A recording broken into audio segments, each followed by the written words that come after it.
కొంచెం back Ramakrishna. Okay right. MLC ఎమ్మెల్సీ ఎలక్షన్ల సందర్భంగా ఆత్మీయ సమ్మేళనం ఏర్పాటు చేసినటువంటి కొమరారం గ్రామ పంచాయతీ చూపెట్టాలి మన సిన్సియారిటీ. కాబట్టి మనం ప్రతి ఒక్క గ్రాడ్యుయేట్ లేచి పొద్దున్నే ఉదయం కాలం వెళ్ళి ప్రశాంతంగా 2వ నెంబర్లో మొదటి ప్రాధాన్యత ఓటు వేసి అత్యధిక మెజారిటీతో గెలిపిస్తారని కోరుకుంటూ ఈ అవకాశం ఇచ్చిన ప్రజలకు వందనం చేస్తాను. Thank you.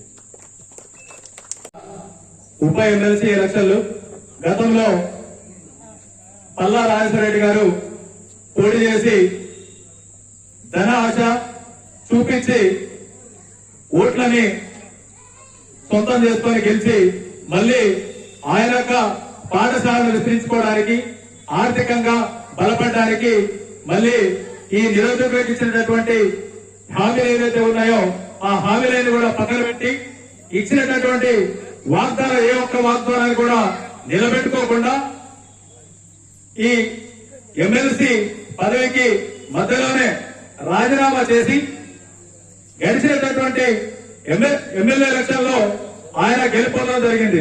కాబట్టి ఈ ఉప ఎన్నిక అనేది రావడం జరిగింది.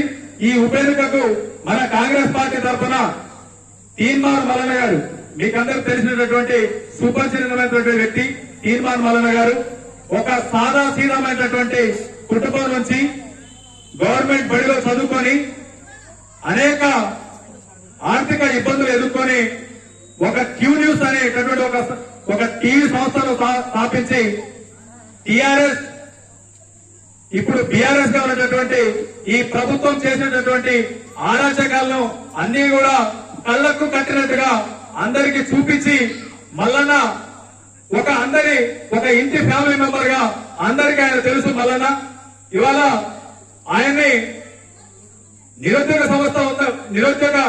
సమస్య ఉందంటే కేసు పెట్టారు.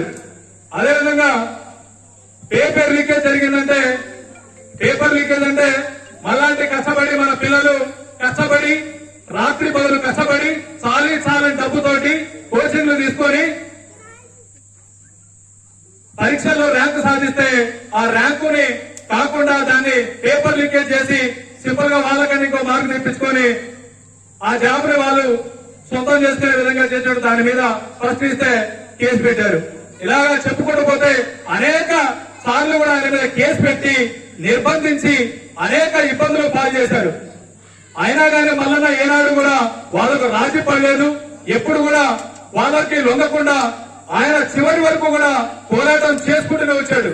కాబట్టి అటువంటి నిక్కచ్చిగా ఉన్నటువంటి మన మల్లన్న గారిని రేపు జరగబోయేటటువంటి 27వ తారీఖులో ఉన్నటువంటి ఎలక్షన్ లో ఇవాళ చాలా మంది కూడా బయట ఉన్నటువంటి మన పిల్లలందరినీ కూడా రేపు జరగబోయేటటువంటి ఎలక్షన్ లో రేపు ఆదివారం కాబట్టి ఆదివారం వాళ్ళందరినీ కూడా ఇంటికి చేర్చుకొని సోమవారం జరిగేటటువంటి ఈ ఉప ఎమ్మెల్సీ పట్టభద్రుల ఎలక్షన్ లో మల్లన్న గారి గుర్తుకి 2వ నెంబర్ గుర్తుకి ఓటేసి భారీ మెజార్టీతో గెలిపించి ప్రత్యక్ష పార్టీని బొందపెట్టే విధంగా ప్రతి ఒక్కరు కూడా మీరు కూడా మన ఫ్యామిలీలో ఉన్న వాళ్ళందరూ కూడా మీ అందరికి ఇక్కడ చేర్చడానికి గల ముఖ్య కారణం ఏంటంటే మాకంటే కదా మన ఫ్యామిలీ వాళ్ళకు మీరు విషయాన్ని తెలియజేసి నిస్వార్థంగా వాళ్ళని ఇంటికి రప్పించి వాళ్ళందరినీ ఓటేపించేలాగా మీరందరూ కూడా కృషి చేయాలని చెప్పేసి మిమ్మల్ని అందరినీ కోరుకుంటూ మల్లన్న గారి 2వ నెంబర్ గుర్తుకి 1 అంకేసి భారీ మెజార్టీతో గెలిపించాలని చెప్పేసి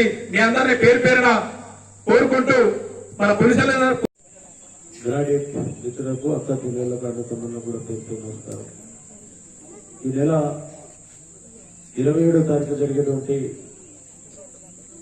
ఉప ఎమ్మెల్సీ ఎన్నికల్లో కాంగ్రెస్ పార్టీ అభ్యర్థిగా మనందరికీ తెలిసినటువంటి వ్యక్తి నిరంతరం టీవీలో సమస్యల మీద మాట్లాడి పరిష్కారం చేశాడు గొప్ప వ్యక్తిగా పేరు తెచ్చుకునే వ్యక్తి తీర్మాన్ మల్లన్న గారికి కాంగ్రెస్ పార్టీ అభ్యర్థిగా పెద్దలు రాష్ట్ర ముఖ్యమంత్రి గారు ప్రకటించాం.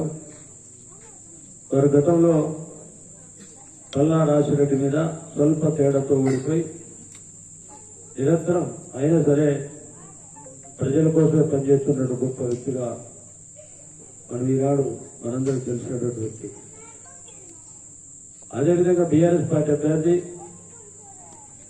రాకేష్ రెడ్డి అని ఎన్ఆర్ఐ అమెరికాలో ఉండి ప్రజల సమస్యలు తెలుసుకోలేనటువంటి వ్యక్తిగా మనందరం గుర్తుంచుకోవాలి. ఎందుకంటే నిరంతరం మధ్యతరగతి కుటుంబంలో జన్మించి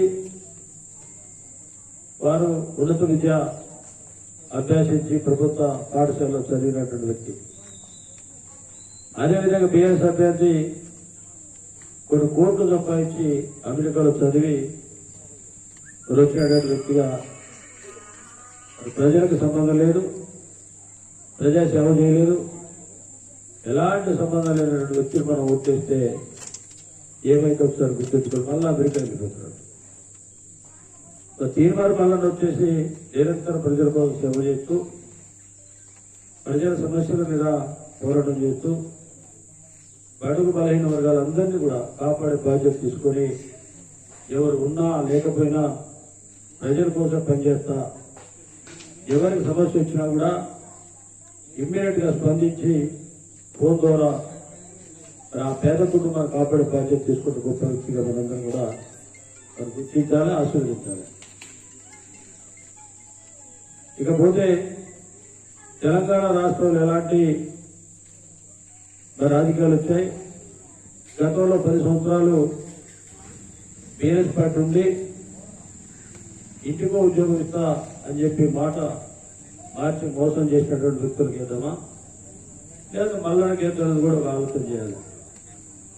మీరందరూ కూడా చాలా వరకు ఉపాధ్యాయ వృత్తిలో కానీ మరి గార్డియన్ చేసి నిరుద్యోగ వృత్తిలో కానీ ఉన్నటువంటి మిత్రులందరూ కూడా ఒక ఆలోచన చేసి 27వ తారీఖు ఎన్నికల్లో అందరం కూడా నిరుద్యోగుల కోసం కష్టపడేటువంటి గొప్ప నాయకులుగా పేరు చేసుకునేటువంటి తీర్మానం మల్లన్న గెలుపు కోసం మీ వంతు కృషి చేయాలి, సాయం చేయాలి. గ్రాండ్ తల్లిదండ్రులు ఉంటారు ఇక్కడ, వారు కూడా ఇప్పుడే చెప్పారు మిత్రులు చంద్రశేఖరరావు గారు కూడా కూలి పని చేసి కష్టపడి హైదరాబాద్ లో కోచింగ్ పంపిస్తే పేపర్ లీకేజ్ అయ్యే పరిస్థితులు. అదే కాకుండా 10వ తరగతి పేపర్ కూడా ఆ ప్రభుత్వం లీకేజ్. ఇవన్నీ కూడా మనం గుర్తుపెట్టుకుని మరి గొప్పగా పరిపాలన చేసినటువంటి తెలంగాణలో ఇందిరమ్మ రాజ్యంలో మన ప్రీతం నాయకుడు రేవంత్ రెడ్డి గారి నాయకత్వంలో తప్పకుండా